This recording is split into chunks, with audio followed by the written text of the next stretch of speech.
Hi, it's Delia. Thanks for clicking on. So I've gotten some questions around being helpful and um, compassion and being empathic and being sensitive and those kinds of things. In a previous video, I'd said that if you were the kind of person who's never thought about other people before, then now is the time to start thinking about other people.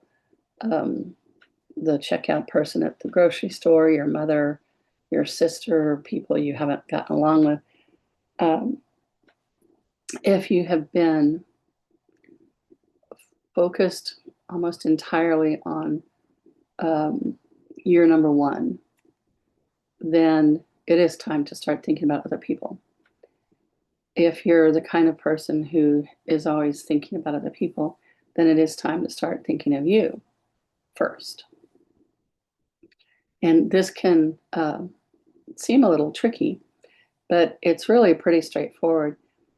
Out of all of the years that I've been worked on and done work with other people and worked on myself, the entire healing process could be turned into three words. Three words. Do it different. So the short form is, if you know that you don't pay attention, then start paying attention. And if you need to take notes, then do that.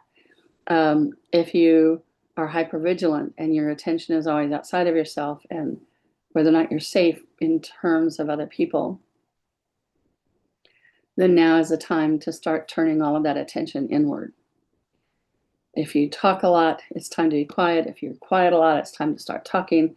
Whatever it is, it's time to do it different. Once you know that, it makes any situation much easier to figure out, because you just get a sense of what it is that you're doing, and then you turn it around. And it will feel awkward. It will feel like impossible. I remember when I was starting to learn how to listen to my thoughts. And I was also trying to see if I had, maybe I had food allergies. And there was no way I could hear my thoughts because it would take too long. You want me to slow down to listen to what I'm saying to myself? Are you kidding me? I'm a very fast thinker.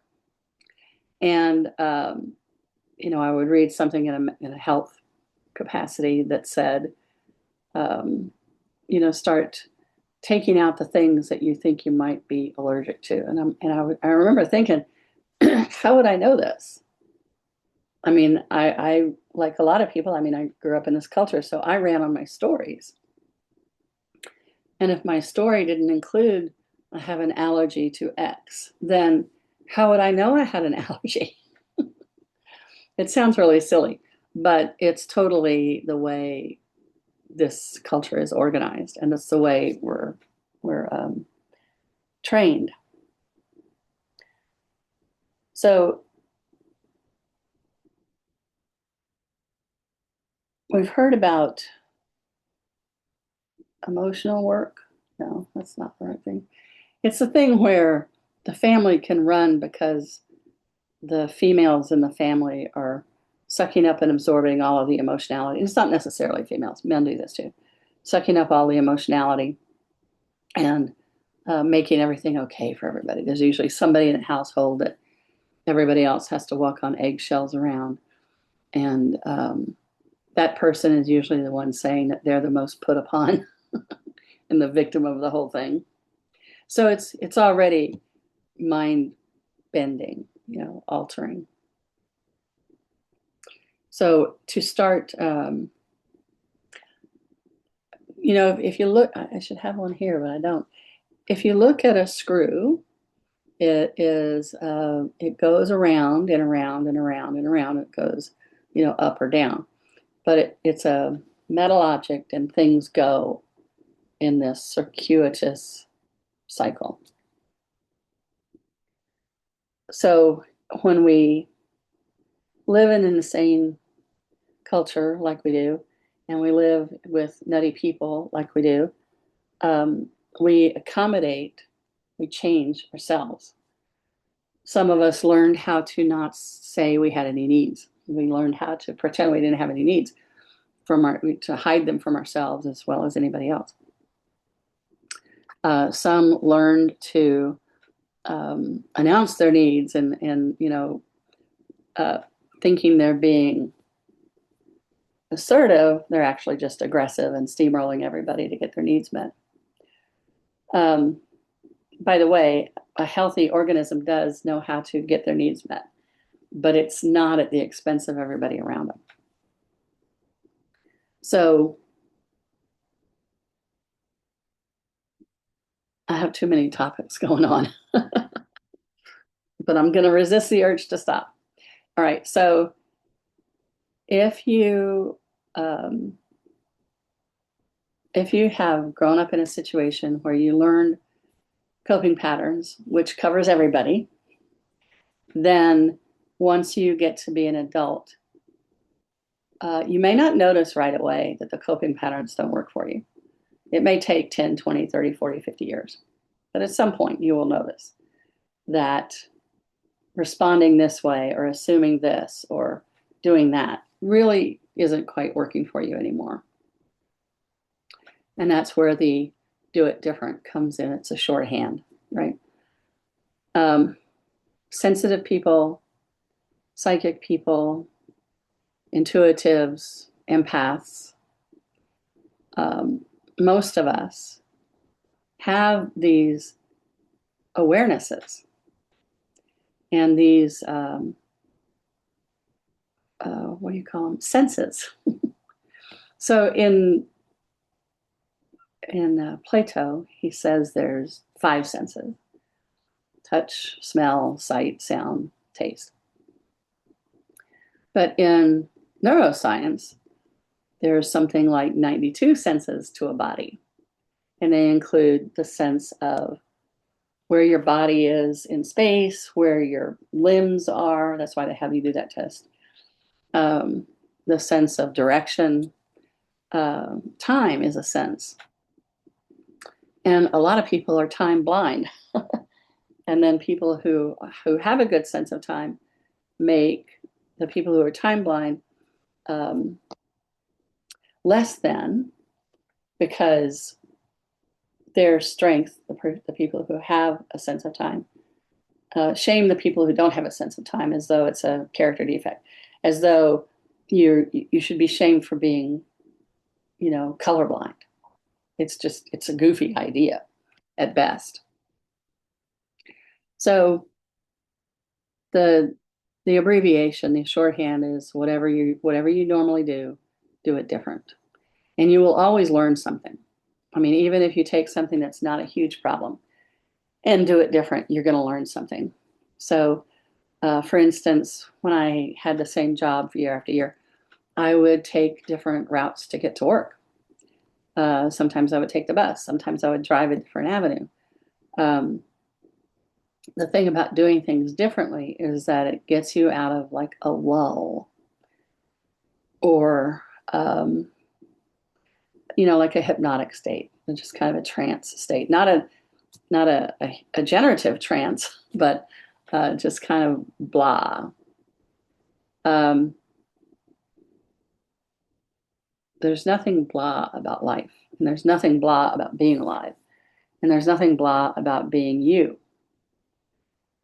So if you have the experience of being blah, then there's programming there, because someone must have told you you were X, Y, or Z. And a good way to get out of that is to not be home, just to check out. So doing it different is a way to find your way forward. The work that I do is specifically about shedding, sloughing off, clearing anything that's not you. So anything that's not the way you're made. And like a tree has a grain, it has a way that the cells structure themselves. Jewels, gems have grains. They have a way that they're structured. Pretty much everything you can think of has a structure, inherent structure. And so do we. We're not taught that, but we do. And who we are is not our brilliant collection of coping patterns to handle insane situations when we were young. That's not who we are. You're what's underneath all that. You are the magical, the way you like to see things, what you like, what you don't like. What you like is, that's the other kind of shorthand thing, is you like what you like for a reason. You're going to like things that are compatible with you and that make sense to you. And what makes sense to you is yours, and what doesn't make sense to you kind of isn't. So if you're spending time on what makes sense to you, you're going to be kind of leading yourself home more and more and more every day. You can drain everybody else out and fill up with you, or you can fill up with you and that will extrude everybody else.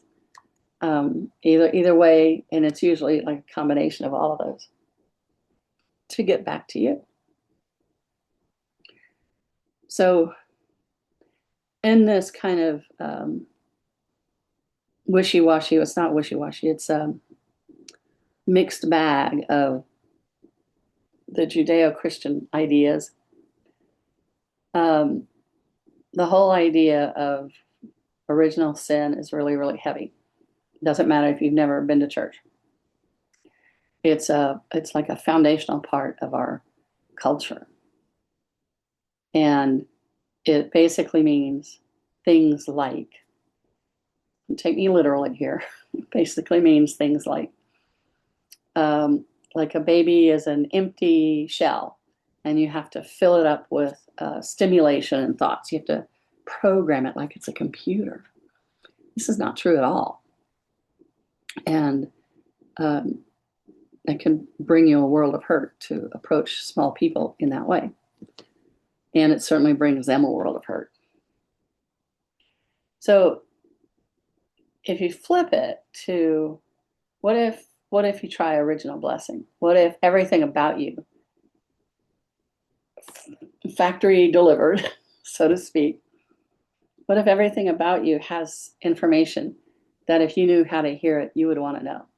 It has information for how you can best live your life in a way that fulfills what you came here to do. And your perceptions and your emotions and your sensations can all be cooperative.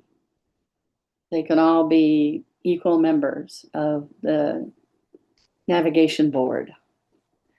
And once you know how to hear what they're saying, once you can communicate with them, everything just gets easier and easier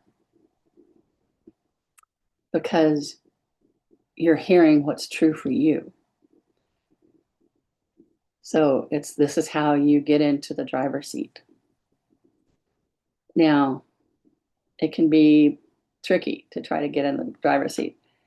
If you've been raised with a lot of programming, as a lot of us are, it can feel illegal to want to be in charge of your own life. It can feel threatening to other people. It can feel threatening to you because chances are you were programmed to think that all the troubles that happened in your childhood were because you were you.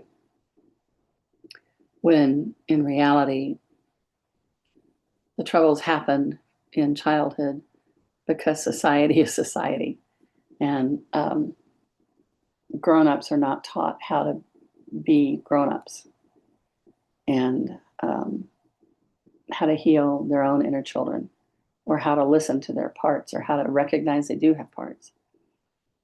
much less how to apply any of that awareness and compassion to a little one. So if you're having trouble with being sensitive and aware in this climate, congratulations.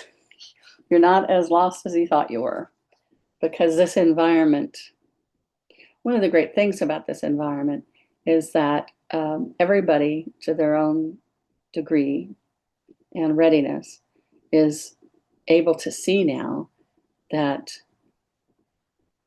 the culture of this modern era with all the bells and whistles is fundamentally nuts.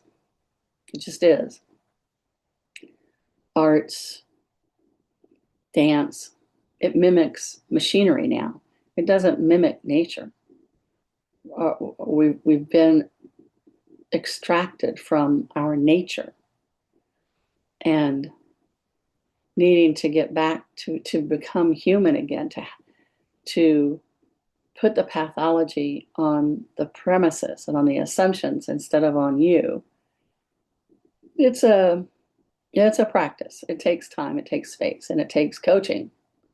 You don't get there on your own because the tsunami of brainwashing is too constant and ever ready and unstopping. But if you start to be curious, okay, I feel crazy because they say this and I did that. Well, just be experimental, play with flipping it. What if the insane part isn't you? What if the insane part is the culture, the cultural stimulation that you're responding to? And see what happens. So this is it's not even field notes. This is just random thoughts reading the field. So if it's hard to track, I totally get it. But it may spark some of you because you seem to be asking for this, a kind of unscripted reading of the field. So I hope something opened up for you, and I would love to, hear your comments. Some of you send me emails, some of you comment below, whatever works for you. It's great. And stay tuned. I'll be back soon.